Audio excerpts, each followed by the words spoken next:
back to the weather now because a tornado watch has been issued for northwestern Indiana. A very serious situation. Let's get right to Storm Track 8 Chief Meteorologist Ashley Brown. All right, so no warnings. We're just watching and waiting. We're actually in kind of the calm before the storm, although it's not calm, it's breezy. It's not until around 8, 9 o'clock that we see these storms fire off, right?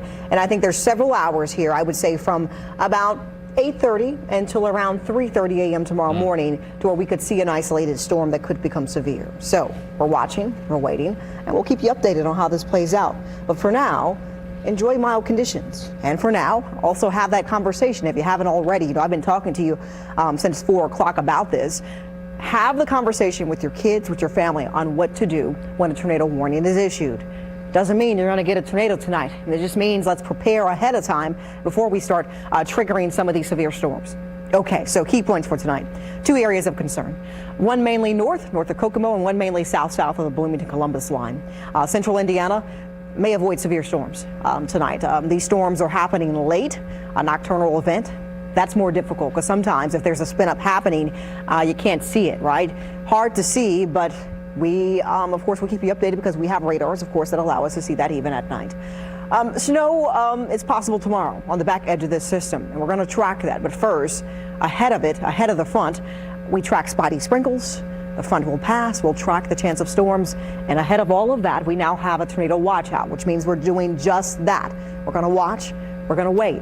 The same area under the tornado watch is the area about an hour or two ago where we actually increased the coverage of severe storms. So when you look at this, the green is what we call a marginal risk. That's a risk 1 out of 5. It's the lowest risk category. Storms there are limited in coverage and limited in duration, right? When you go to yellow, we increase the coverage and duration. When you get to orange, you increase even more the coverage and duration. Large hail, the possibility of damaging wind. And we can't rule out isolated tornadoes here as we track this storm tonight.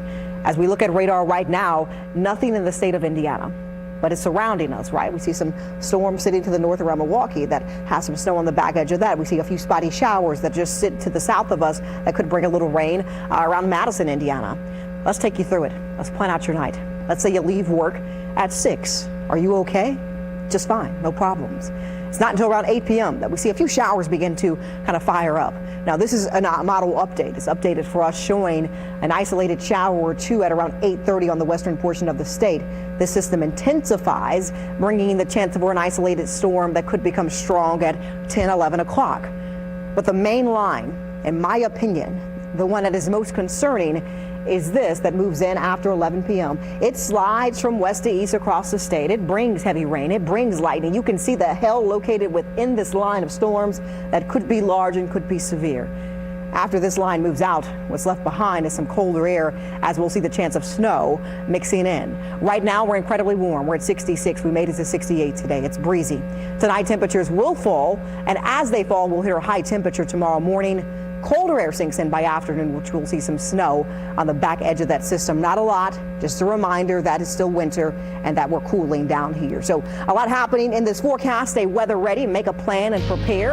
As we look at the Hensley Legal Group 8-day forecast, although we cool down and we see snow, we bounce back nicely into the weekend. And next week, we once again track showers and storms. Ryan. Well, you know, Ashley, you're just showing Storm Tracker, and a big factor in our forecast as we head into the evening hours. And the reason we're not seeing anything right now and won't see anything for a couple hours is we have a cap in place. So what is a cap in our atmosphere?